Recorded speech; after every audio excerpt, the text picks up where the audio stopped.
Cowboys Nation, let's ride. Cowboys Nation, let's ride. Cowboy Nation, let's ride. Shut up. Let's ride. Whose world is this? The world is yours. The world is yours. It's mine. Whose world? So the Cowboys had their second joint practice. As we all know, we went against the Denver Broncos last week, and we didn't do too well.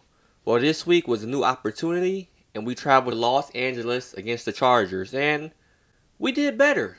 The defense was solid. As we all know, Micah Parsons is a beast. The Pro Bowler linebacker had multiple sacks. Parsons and the Cowboys defensive line was effective all day. They pressured the Pro Bowl quarterback Justin Herbert and the Chargers offense in Wednesday's team drills. Now the defensive tackles Osa and Gallimore dominated up front, with each of them recording a sack. Gallimore chose violence on this rep. He straight sat the offensive lineman down. Now defensive end Basham had an interception against quarterback Justin Herbert, just days after picking off Denver Broncos quarterback Russell Wilson in our previous joint practice. So it's safe to say that as of late, he has a knack for getting to the ball, which is outstanding for a defensive lineman.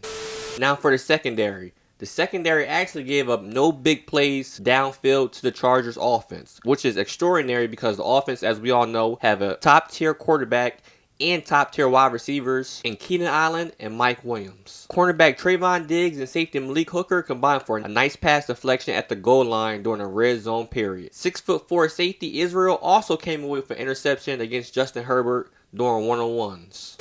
And now for the offense. Dak Prescott and the offense, sad to say, struggled today. Now Dak and the offense had to practice without the number one receiver and CeeDee Lamb. And because we practiced without our number one receiver, we struggled to move the ball throughout the air. I mean, Prescott completed 9 of 16 passes during the team period, which isn't bad, but also isn't great.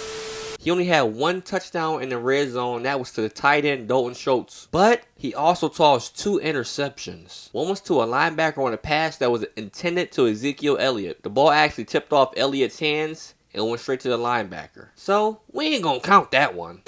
Now, CeeDee Lamb's injury showed that the lack of wide receiver depth is definitely an issue that we have to fix soon. As I stated, the number one receiver didn't practice today against the Chargers, and that was because he had a cut on his foot that required stitches. Now, the injury is considered minor, and Lamb refused to disclose what actually happened to his foot. He just termed it as clown stuff.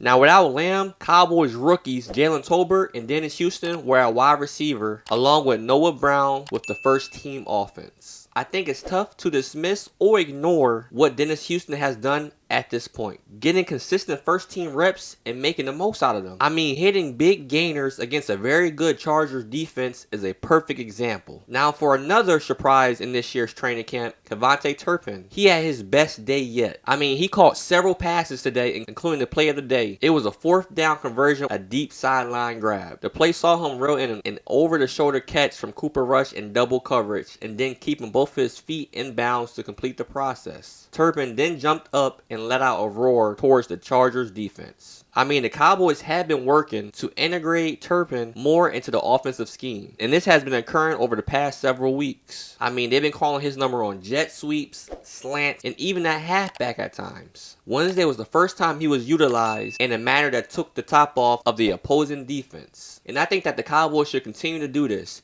I mean, he has real life speed.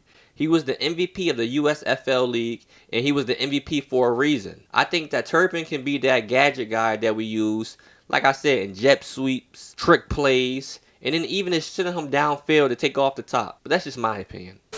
Now for Zeke, he wasn't going out like a sucker again like he did last week when Bradley Chubb took his head off. He was actually finishing runs this practice. He trucked the Chargers player out of his helmet. He also broke off a couple of nice runs, courtesy of a strong effort by the offensive line. But even with that being said, the offensive line still took their lumps. But they did fight back easier due to having their captain out there in Tyron Smith. Now, when Elliott was interviewed, he said, "We want to emphasize the running backs and utilize Pollard and himself. If we can run the ball efficiently, we can be that much better of an offense." And I agree with everything he says. If we can get our running game going, that will take away from the lack of wide receivers we have on the team.